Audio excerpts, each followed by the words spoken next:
Hi there! E aí pessoal, tudo bem com vocês? Espero que sim.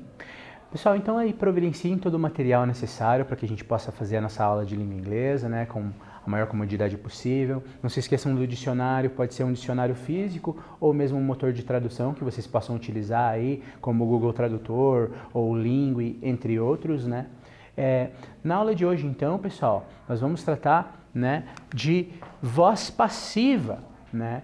A voz passiva é muito utilizada, então, em discursos formais. Todos os textos que vocês forem ver em concursos vestibulares ou mesmo no Exame Nacional do Ensino Médio, que forem bastante formais, em algumas outras situações também, quando, por exemplo, quem fez a ação não é importante, serão escritas aí em voz passiva, né?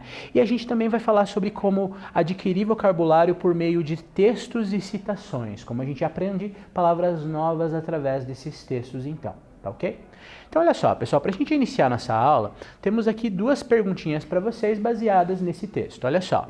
The greatest mistake you can make in life is to be continually fearing you will make one.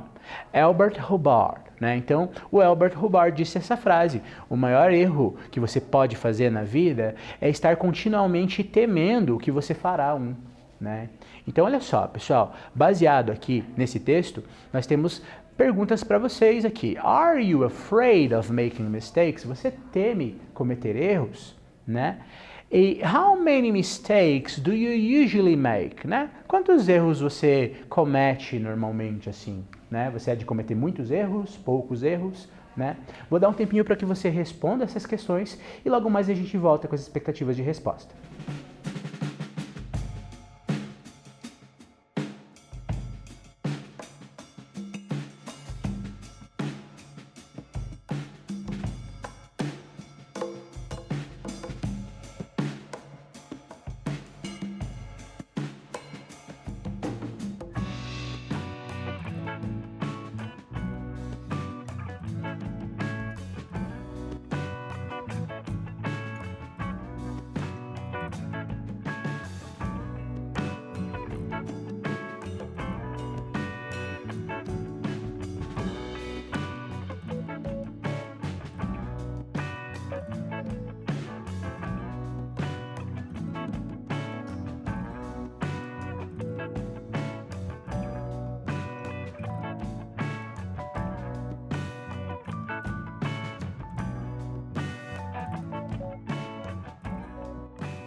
E aí, pessoal, responderam as perguntas? Então vamos lá. Olha só, pessoal, né? Para as perguntas Are you afraid of making mistakes? Desculpe, para a pergunta Are you afraid of making mistakes? Né? Se você teme cometer erros, você pode responder com as short answers que nós respondemos, que nós já aprendemos anteriormente, que são maneiras de responder, né, de bem curtinhas. Yes, I am, né? Sim, eu tenho esse medo. Ou no, I am not. Não, eu não tenho esse medo de cometer os erros. Né? E a segunda aqui é bastante pessoal, né? Quantos erros eu costumo fazer, né? Vocês poderiam responder como I make a lot of, eu cometo muitos erros, né? Ou I make a few mistakes only, eu cometo poucos erros apenas. Então é uma questão mais pessoal aí para vocês. Bom, gente, então olha só, temos mais outras duas perguntas aqui. How do you deal with your mistakes? Né? Como você lida com os seus erros? E do you get over your mistakes easily? Né? Você consegue superar os seus erros facilmente? Né? Então são mais duas perguntas pessoais para que vocês ponderem um pouco a respeito, para que vocês pensem aí. Vou dar mais um tempinho para que vocês possam respondê-las então.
E aí, pessoal, já responderam as perguntas?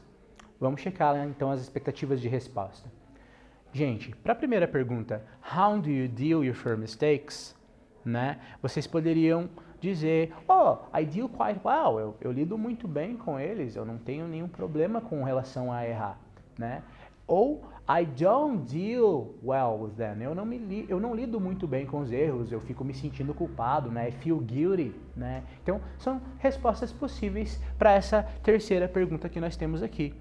E para a quarta pergunta, do you get over your mistakes easily? Você supera facilmente os seus erros? Mais uma vez podemos responder com short answers, né? Yes, I do. Sim, eu supero.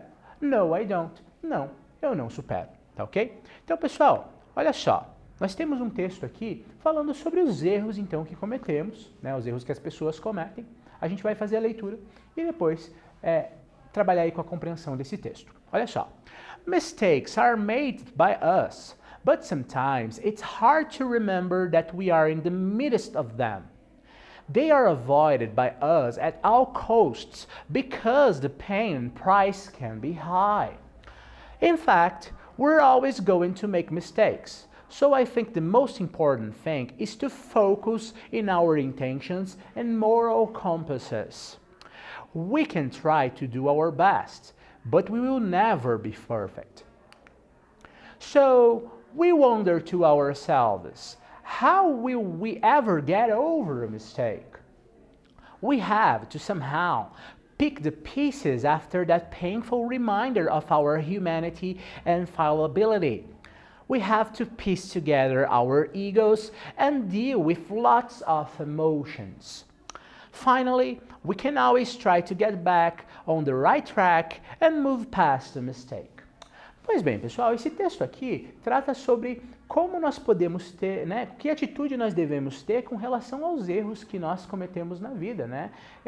Fala da questão de que é normal que cometamos erros, né, e que eles não podem ser um impeditivo para que a gente continue, né, que devem ser tomados aí como um aprendizado, né, que nos ensinam a lidar com nossos egos, com a nossa emoção, né? Que nós temos que juntar as peças, todas as partes que ficam ali pelo chão quando nos sentimos mal por conta de um erro e move on, seguir em frente, tá ok? Então, baseado aqui, pessoal, nós temos mais algumas questões. Questão 5, baseada agora no texto. What is hard to remember sometimes? Então, de acordo com o texto, pessoal, o que é difícil de lembrar às vezes? Questão 6. The word day on line 2 refers to, né? Ou seja, a palavra day na linha 2 se refere ao quê? Então a gente tem aqui o pronome day, né, pessoal? A que esse pronome se refere? Do que está se falando, tá? E na questão 7, are people perfect according to the text? As pessoas são perfeitas de acordo com o texto? Vou dar um tempinho para que vocês possam resolver as questões então, e logo voltamos com as expectativas de resposta.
E aí, pessoal, já responderam as perguntas?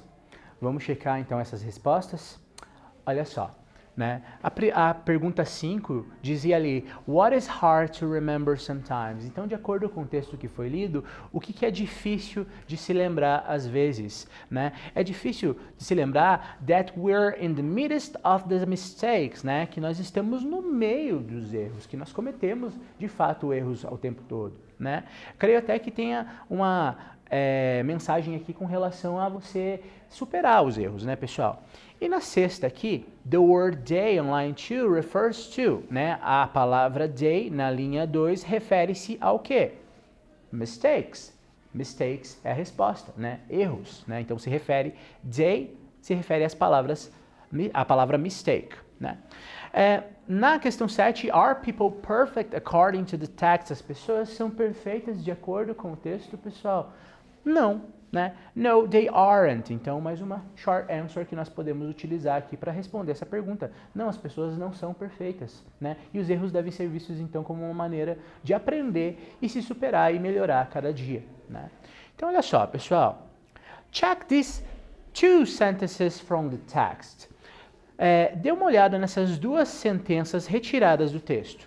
A primeira lá, né? Mistakes are made by us. Ou seja, erros são feitos, são cometidos por nós, né? Perceba nessa frase aqui que o foco está na ação cometida, né? Os erros que foram cometidos por nós. E a segunda, they are avoided by us, né? Eles são evitados por nós, né? Nós os evitamos, tentamos evitar os erros. Então, olha só, pessoal, essas duas frases estão no que a gente chama de voz passiva.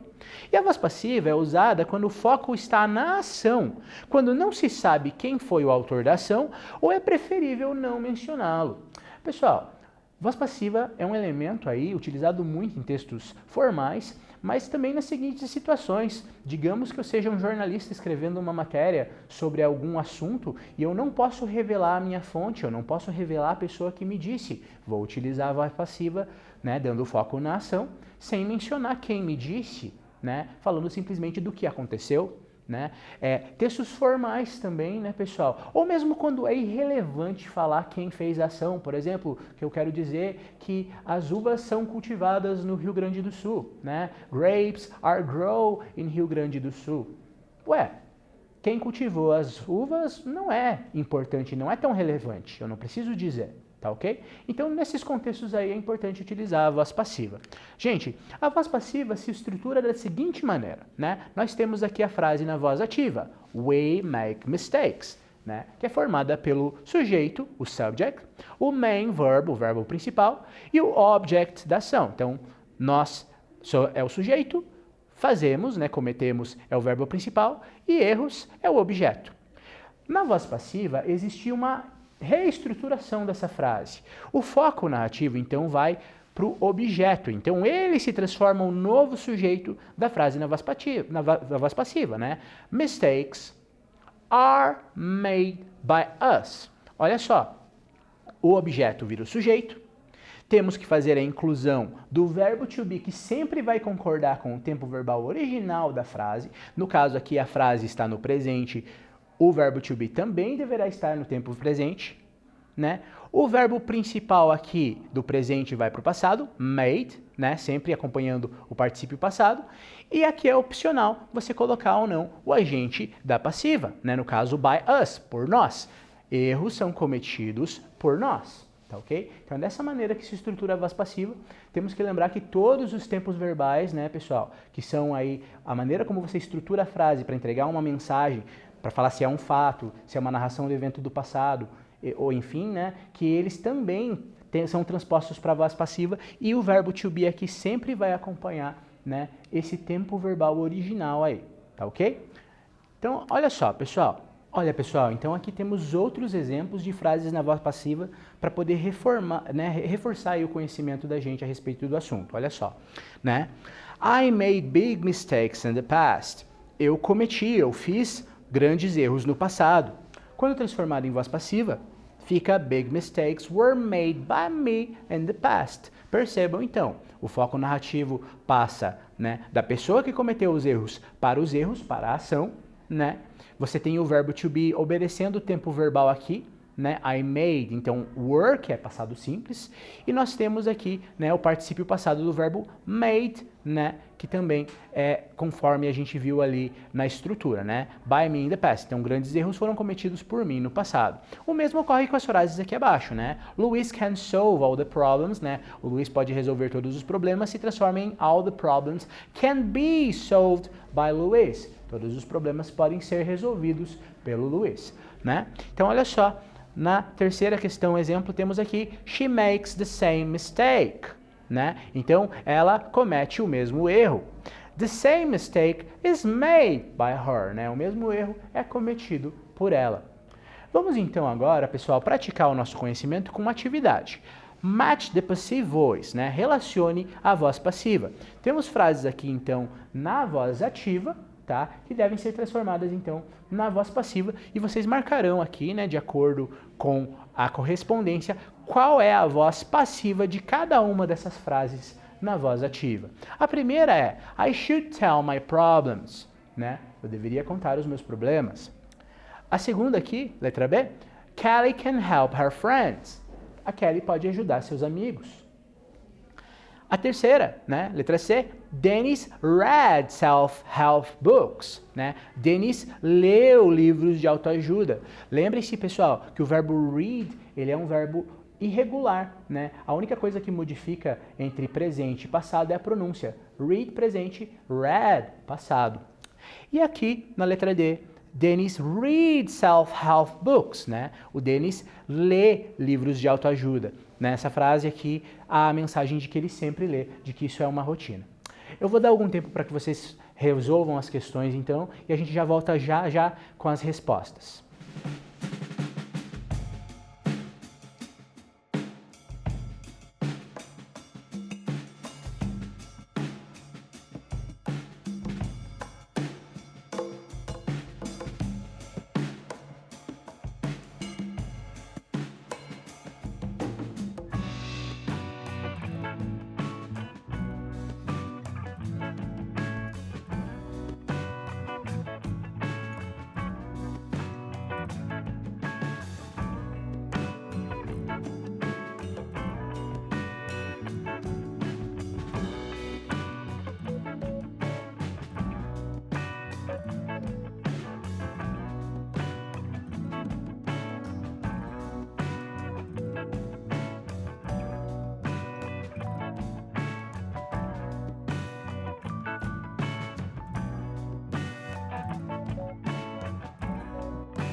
E aí, pessoal, já resolveram a atividade? Vamos checar lá se vocês acertaram as perguntas? Olha só. Então a gente tem aqui, né, pessoal, a frase I should tell my problems. Eu deveria contar os meus problemas. Que na voz passiva passa a ser my problems should be told by me, né? Meus problemas deveriam ser contados por mim, né? Na frase B, Kelly can help her friends. Na voz passiva essa frase é transformada em her friends can be helped by Kelly, ou seja, seus amigos podem ser ajudados pela Kelly. A frase C, Dennis read self-help books, frase no passado, né? O Dennis leu livros de autoajuda, ela passa a ser, né, self-help books were read by Dennis, né? Livros de autoajuda foram lidos pelo Dennis.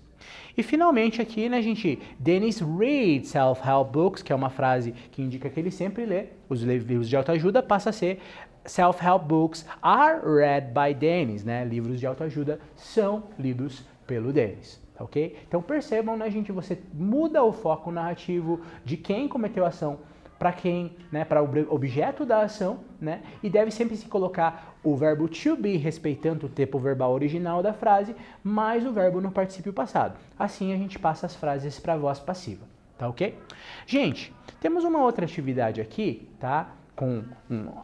Né? Write a poem or something very creative with the word mistake. Escreva um poema ou algo muito criativo com a palavra erro. Então eu quero que vocês pensem aí em língua inglesa e façam aqui, né, um poemazinho com as palavras aqui M, I, S, T, A, K and E, tá ok? Eu já volto aí com uma expectativa de resposta.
Bom, pessoal, então vamos às expectativas de resposta para o poeminha que vocês poderiam escrever aí, né? É claro que é da criatividade de cada um, mas aqui temos apenas um exemplo, né, para vocês. Olha só. Então eu posso criar um poema como Mistakes we made, it's normal, sometimes talk to a friend and knowledge is easily learned, né? Erros são cometidos, é normal, às vezes. Fale com um amigo e saiba que aprendizado, né, é facilmente incorporado, facilmente guardado. Então, pessoal, nessa aula a gente falou sobre voz passiva, né, que é um elemento que a gente pode utilizar aí em textos mais formais, quando se muda o foco narrativo da ação para, aliás, da ação não, do sujeito que cometeu a ação para a própria ação em si, né, e é bastante utilizado aí em textos formais. Eu espero que vocês tenham gostado da aula e nos vemos numa próxima oportunidade. Tchau, tchau!